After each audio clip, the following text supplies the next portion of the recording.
দেশের ক্রমবর্ধমান বেকারত্ব নিয়ে চাপে মোদি।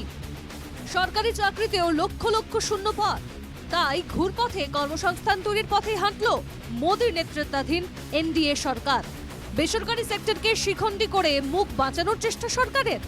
দেশের 1 কোটি তরুণ তরুণীকে ইন্টার্নশিপের সুযোগ দেওয়া হবে বিভিন্ন শীর্ষস্থানীয় সংস্থায়। বাজেটে নতুন প্রকল্পের কথা ঘোষণা করলেন কেন্দ্রীয় অর্থমন্ত্রী। 3টি প্রকল্পের ঘোষণা করেন নির্মলা। প্রথম প্রকল্প, ইপিএফওতে নাম নথিভুক্ত হলে 3 কিস্তিতে 15,000 টাকা পর্যন্ত মিলবে, তবে বেতন হতে হবে 1 লক্ষ টাকা। দ্বিতীয় কিস্তি পাওয়ার আগে অনলাইন ফাইন্যান্সিয়াল কোর্স করতে হবে কর্মীদের। 2,10,00,000 যুবক যুবতী এতে উপকৃত হবেন। দ্বিতীয় প্রকল্প, উৎপাদন ক্ষেত্রে নবনিযুক্ত কর্মী ও বিনিয়োগকারী সংস্থার ভাগের ইপিএফওর টাকা প্রথম 4 বছরের জন্য সরকারই দেবে। এতে 30 লক্ষ ছেলেমেয়ে উপকৃত হবেন। তৃতীয় প্রকল্প, প্রতি সংস্থায় অতিরিক্ত কর্মী নিয়োগের ক্ষেত্রে সংশ্লিষ্ট সংস্থা প্রথম 2 বছর ইপিএফও বাবদ মাসে যে 3,000 টাকা জমা দেবে তা ফিরিয়ে দেওয়া হবে তাদের। এক্ষেত্রে 1 লক্ষের মধ্যে বেতন হতে হবে নবনিযুক্ত কর্মীদের। এতে 50 লক্ষ ছেলেমেয়েরা উপকৃত হবেন। কিন্তু নিয়োগের 12 মাসের মধ্যে যদি চাকরি ছেড়ে দেন ওই কর্মী, সেক্ষেত্রে সরকারের টাকা ফেরত দিতে হবে ওই সংস্থাকে।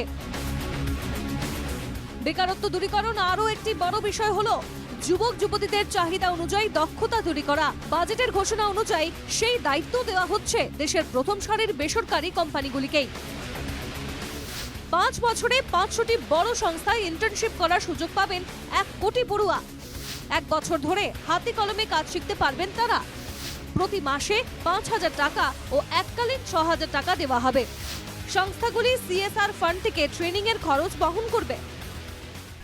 The model skill loan scheme will be revised to facilitate loans up to 7.5 lakh rupees with a guarantee from a government promoted fund. This measure is expected to help 25,000 students every year. শুধু চাকরি দিয়ে বেকারত্ব দূর করা সম্ভব নয় বলে স্টার্টআপে উৎসাহ বাড়াতে দেওয়া হয়েছে আরও পন্থা। এমএসএমইতে এবার বিশেষ গুরুত্ব দিতে ক্রেডিট গ্যারান্টি স্কিম চালুর ঘোষণা নির্মলার। মেশিন কেনার জন্য লোন প্রত্যেক আবেদনকারীকে দেওয়া হবে গ্যারান্টি। 100 কোটির গ্যারান্টি ফি মুদ্রা লোন 10 লক্ষ থেকে বাড়িয়ে 20 লক্ষ টাকা করা হয়েছে।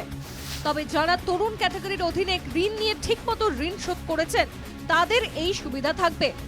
বাজেট পেশের সময় অর্থমন্ত্রী নির্মলা সীতারামন জানান, সরকার চাইছে মহিলারা আরও বেশি করে কর্মজগতে আসুন। তাই মেয়েদের জন্য ওয়ার্কিং হোস্টেল ও মহিলা প্রশিক্ষণ কেন্দ্র তৈরি করা হবে।